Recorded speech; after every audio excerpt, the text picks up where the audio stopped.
Salut tout le monde, deuxième vidéo sur mon retour d'Amazonie. Donc j'ai fait une précédente vidéo pour vous parler du chamanisme amazonien de manière générale. Et j'avais envie en fait de faire une deuxième partie pour vous parler plus précisément des cérémonies d'ayahuasca. Pour vous poser un petit peu le cadre, donc je suis partie 5 semaines en Amazonie. J'ai été 2 semaines en Amazonie équatorienne et 10 jours en Amazonie péruvienne. Donc je suis partie avec l'association Arutam. En 5 semaines, donc j'ai participé à 8 cérémonies d'ayahuasca. Je vais vous parler un petit peu brièvement de ce que c'est. J'ai pas non plus envie de trop m'étaler sur une présentation générale de l'ayahuasca. Il y a plein d'informations sur le sujet sur Internet. Regardez bien aussi, vérifier les sources, etc. Parce que il y a aussi beaucoup de bêtises qui sont dites. J'avais envie en fait de faire cette vidéo pour éventuellement vous inspirer si vous avez envie de partir là-bas et si ça vous appelle. L'ayahuasca s'est présenté à moi de manière inattendue. Je ne l'ai pas vraiment cherché. On m'a proposé en fait de participer à une cérémonie. En y réfléchissant et en essayant de sentir si c'était juste pour moi, j'ai senti que oui, en fait, que les conditions étaient tellement idéales que c'était presque comme si je pouvais pas refuser. Il y a plein de raisons qui peuvent pousser à avoir envie de participer à une cérémonie d'ayahuasca. Ça peut être divers problèmes dans sa vie, des problèmes de dépression, d'anxiété, des problèmes aussi physiques, ça soigne les maladies physiques. Pour moi, j'étais plus dans une démarche d'éveil, en fait, avancer sur mon chemin, voilà. J'avais des demandes de guérison, mais j'avais aussi, surtout, des demandes de connaissances, je dirais, spirituelles, des demandes de compréhension, des demandes d'ouverture du cœur, etc. Ça peut être pour différentes raisons. C'est une plante qui est très réputée pour soigner aussi les addictions. Il y a des centres en fait spécialisés en addictologie qui soignent avec l'ayahuasca et elle est très très puissante pour ça. Il peut y avoir tout un tas de raisons qui poussent en fait à pratiquer la cérémonie d'ayahuasca. Il faut savoir que ça n'a rien à voir avec un trip sous drogue, etc. Il peut y avoir des similarités, mais la grande différence, c'est que les drogues ne soignent pas. Il n'y a pas d'effet d'addiction avec l'ayahuasca. C'est beaucoup trop mauvais pour ça. On passe un moment qui n'est pas forcément toujours agréable, donc il n'y a pas d'effet d'addiction. Il y a eu énormément d'études qui ont été faites sur le sujet qui démontrent qu'il n'y a aucun effet d'addiction. Mais c'est une plante effectivement qui est très puissante. Alors à quoi ça ressemble une cérémonie d'ayahuasca? On s'assoit ou on s'allonge en fonction des traditions avec le chaman. Le chaman en fait va boire aussi la plante pour être en état de conscience modifié avec nous. Nous on va boire aussi la plante, donc il y a tout un rituel, il peut y avoir une prise de tabac, des chants, etc. pour se préparer. On ne mange pas avant, on fait un jeûne. Et ensuite les effets montent, donc on est accompagné par les chants, par le chaman, on est dans le noir, donc ça se passe de nuit. Et il peut y avoir différents effets. Alors c'est pas forcément toujours spectaculaire. On peut avoir des visions, des ressentis dans le corps. On vomit aussi beaucoup. Alors le vomi c'est très positif en cérémonie d'ayahuasca. Ça veut dire on se purge en fait, on se nettoie. Et souvent on peut avoir des prises de conscience très fortes. Moi je sais que c'était mon cas à chaque fois que je vomissais. J'avais une vérité qui éclatait d'un coup au moment où je vomissais. Donc le fait de vomir est toujours très positif, il ne faut pas avoir peur de ça. On peut aussi avoir des visions, alors ça peut être des visions internes, il y a différents types de visions. Yann Kounen en parle très bien dans son livre Carnet de voyage intérieur que je vous conseille. Il y a des visions intérieures où c'est vraiment en fait, on va dire au niveau de notre troisième œil, on voit des choses et après il peut y avoir des visions extérieures où là, on va voir ce qui se passe dans la Maloca, donc le lieu où on prend l'ayahuasca. On va voir des choses autour du chaman, dans la pièce, etc. Donc ça, c'est les visions extérieures. La sensation aussi la plus présente pendant les cérémonies d'ayahuasca, on appelle ça l'ivresse. Donc, on va dire pour faire simple, ça ressemble un peu à quand on boit trop d'alcool. Et ça peut être véritablement très très prenant, voire très très désagréable à vivre. Mais ça fait partie de l'expérience. L'ivresse, en fait, moi, ce que j'ai pu comprendre de cet état et l'intérêt de cet état, c'est que quand on a une ivresse très très forte, ça permet de ne plus laisser place au mental. On n'a plus de pensée. On est complètement dans l'être et là, on finit par être complètement engouffré dans une autre réalité. Et c'est l'intérêt d'une cérémonie d'ayahuasca, c'est d'avoir en fait un état de conscience modifié très très élargi, où on accède à d'autres plans de conscience. Et alors, c'est pas forcément évident de raconter ça à des personnes qui en ont jamais pris, puisqu'il faut vraiment le vivre en fait pour le comprendre. Et après, dans les personnes qui en ont jamais pris, il y a souvent ces questions de j'y crois pas, t'as eu des hallucinations, c'était pas vraiment vrai, c'était ton imagination. Un peu comme si on était en circuit fermé en fait et que tout ce qu'on voyait c'était une production de notre cerveau. Donc ça c'est très occidental comme vision. Alors chacun est libre de le voir en fait absolument comme il veut. Je vais simplement vous livrer ma vérité. Et la vérité des chamans de là-bas, c'est que en fait la plante nous met en interaction avec d'autres types de réalités, d'autres mondes qui existent, donc qui ont leur existence propre sans nous en fait. Hein.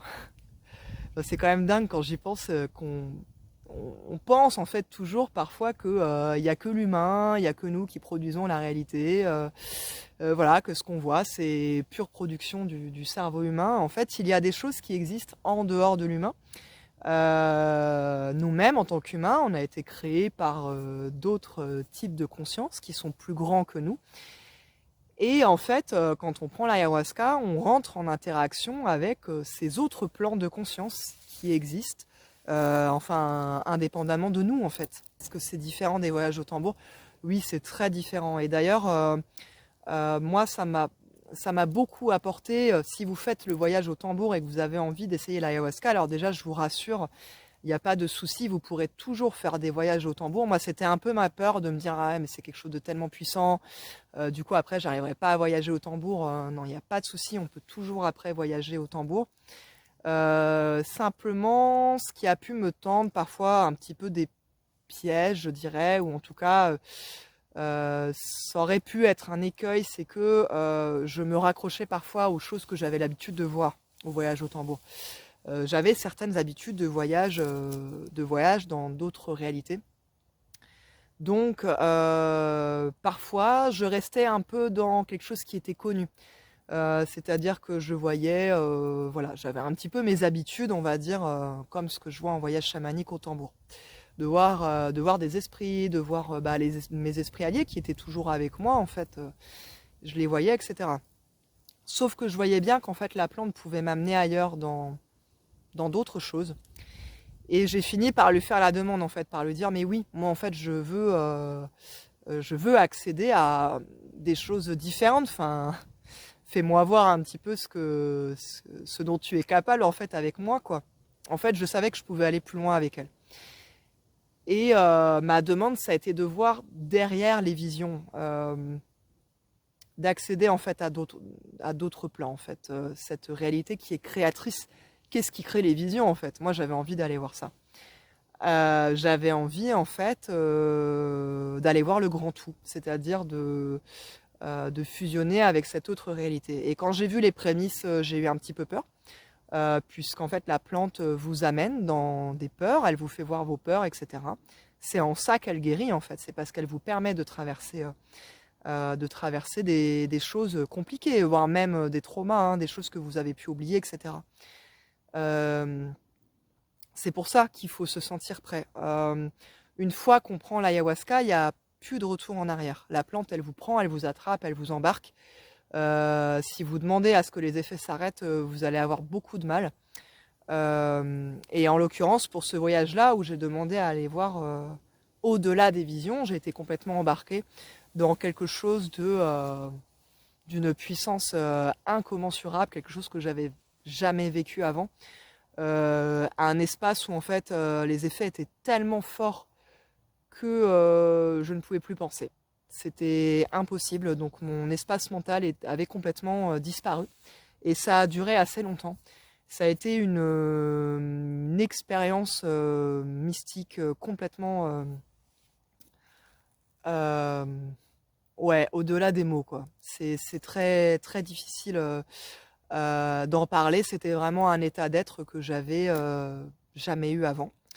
Euh, qui a été assez dur. À un moment donné, j'étais prise dans quelque chose de tellement puissant que j'ai cru que mon corps allait exploser. Donc j'ai demandé de l'aide à la chamane qui était là pour refermer un petit peu la porte parce que j'avais ouvert la porte tellement grand. J'avais fait d'autres voyages avant. J'en avais fait 6 avant. J'avais fait un jeûne avant pour aller plus loin. Enfin, et du coup, j'avais ouvert la porte très très grand. Et puis j'avais aussi un rapport à la plante puisque on tisse une relation en fait avec la plante.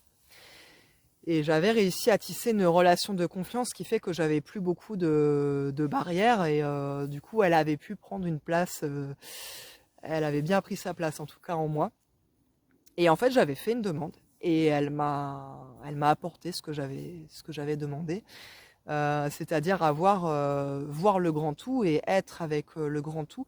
Donc en fait, j'avais des visions, mais elles étaient tellement rapides que je ne pouvais m'accrocher à aucune vision. Donc j'étais sans arrêt dans cet espace de vide et d'infini. Donc j'étais plus moi, j'avais perdu mon identité. Et les voyages d'avant, je faisais beaucoup d'allers-retours entre je suis moi, je suis pas moi, je suis cette conscience, ah non, je suis Marion, etc. Et là, en fait, ça y est, j'étais pleinement dedans, j'étais pleinement dans je ne suis plus Marion, je suis cet autre espace de création. Et en fait, je me voyais tout créer. Je me voyais créer ma vie, je me voyais créer mes pensées, je me voyais... enfin, j'étais plutôt cet espace qui créait toute la réalité autour de moi et qui créait même le temps, qui créait l'espace. Voilà, pour vous dire un petit peu dans quelle réalité j'étais. Et c'était, à un moment donné, c'était trop. J'ai demandé à ce que ça s'arrête. Et c'est là que la chamane est venue m'aider. C'est possible de demander de l'aide hein, pendant les cérémonies de chamanisme, d'ayahuasca. Donc voilà, j'étais dans cette réalité que j'avais besoin de contacter, puisque en fait, je comprends maintenant que pour transmettre ce que j'ai à transmettre, pour faire des soins, pour accompagner des personnes sur le parcours chamanique, il fallait que je rencontre ce que j'ai perçu comme étant le dernier esprit. Pour ce voyage, pour moi, c'était le dernier esprit, c'était le grand esprit. C'était celui qui est à l'origine de toute chose. Et en fait, pouvoir le rencontrer m'a permis d'accéder à une confiance et un état d'amour que j'avais jamais eu en fait auparavant. J'ai aussi beaucoup de compréhension sur mon histoire familiale durant cette nuit-là, avec beaucoup de pardon et euh, et voilà en fait j'ai pu accéder à un état d'être qui était particulièrement puissant. Ce voyage, je m'en souviendrai toute ma vie. J'ai été bercée par des chants shipibo. J'étais dans un groupe presque exclusivement que de femmes. Et je suis persuadée que cette énergie hautement féminine a largement contribué à ce que je puisse faire ce voyage que je devais faire. Et j'ai été, pour la fin de ce voyage, pleine de gratitude parce que j'ai reçu beaucoup. J'ai vraiment beaucoup reçu. Et ça a été un voyage absolument incroyable. Donc, en vous racontant ça, je ne peux pas vous dire oui, vous allez absolument vivre ça avec l'ayahuasca, puisque j'étais dans des groupes et on en était tous à des points différents de nos chemins. Parfois, ça peut se faire tout de suite. parfois non, pas forcément. Ça dépend en fait de ce que vous avez à vivre. Il y a des personnes en fait qui vivent aussi des grands nettoyages physiques. Il y a des personnes qui ont besoin de vivre d'autres choses.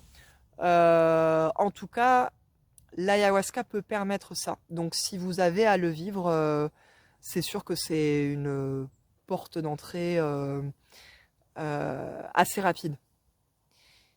Néanmoins, il faut bien être au clair avec pourquoi on veut le faire. Parce que pour avoir aussi pris des drogues, hein, j'ai eu quelques années aussi où j'ai pu expérimenter ça. Il faut pas croire que ça va être un état d'extase psychédélique et que ça va être l'éclate totale. C'est une plante qui fait travailler. Donc si vous avez à le vivre, vous le vivrez. Mais il peut y avoir un chemin avant ça. Et comme pour tout dans la vie et comme dans chaque chemin spirituel, tout est un éternel recommencement. Puisque ma cérémonie d'après, j'ai vu de nouveau des choses sombres, etc. Par contre, c'est vrai que je les ai pas abordées de la même manière.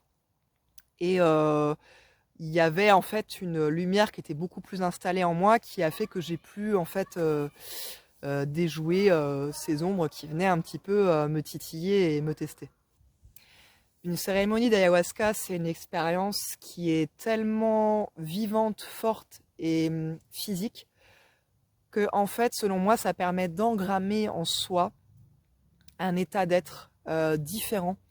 Ça permet en fait d'accéder à des espaces qui sont en nous, en fait, qui sont en dehors du mental, en dehors de nos doutes, de nos peurs, et en même temps, la plante va nous les faire traverser aussi, mais elle va en fait nous montrer voilà où t'en es par rapport à ça, voilà à quoi tu peux accéder, voilà quelle est ta réalité créatrice.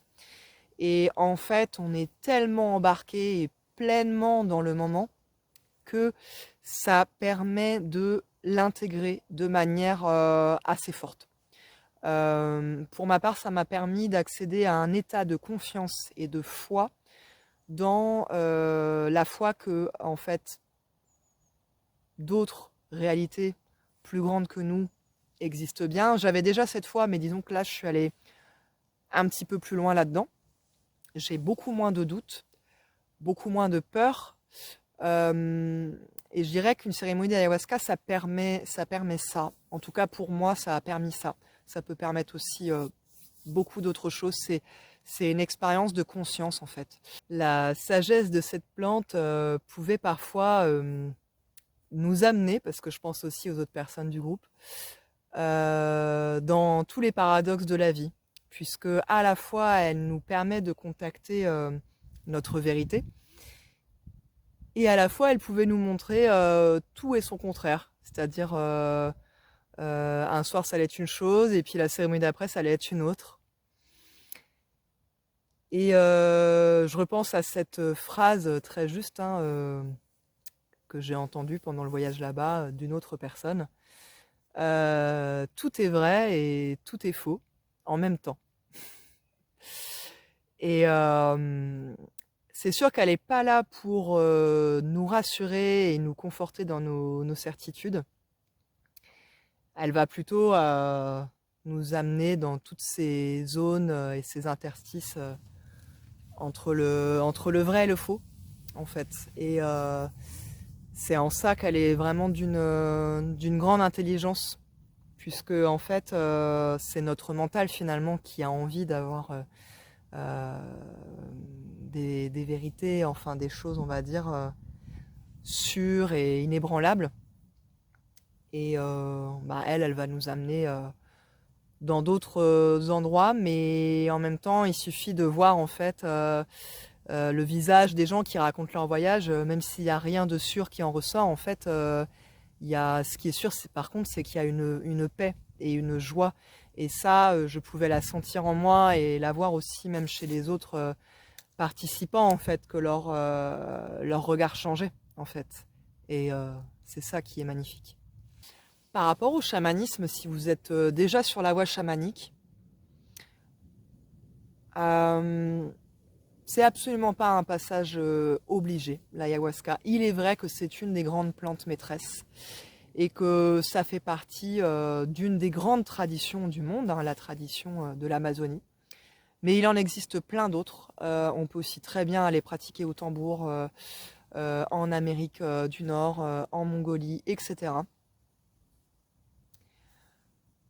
Par rapport à ma pratique d'aujourd'hui, l'ayahuasca m'a permis d'accéder à des états de conscience et des états d'être qui sont en fait beaucoup plus précis.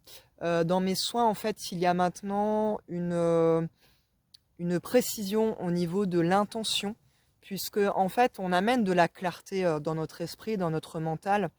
Et donc maintenant, j'arrive beaucoup plus à percevoir tout ce qui est à éloigner, tout ce qui ne m'apporte pas de bonnes choses sur le moment, donc que ce soit les doutes, le questionnement, etc. C'est beaucoup plus rapide et précis pour moi de déterminer en fait ce qui est de l'ordre du mental et donc ce qui va venir polluer en fait le moment. Et ce qui est de l'ordre de la pureté de cœur et de l'énergie pure en fait. C'est beaucoup plus présent. Il y a aussi cette énergie de lenteur qui est plus féminine en fait, qui est aussi beaucoup plus installée en moi. Aussi d'avoir vu faire en fait les chamans et de les avoir vus en fait pratiquer leurs soins avec une lenteur en fait très confiante. Elles prennent le temps.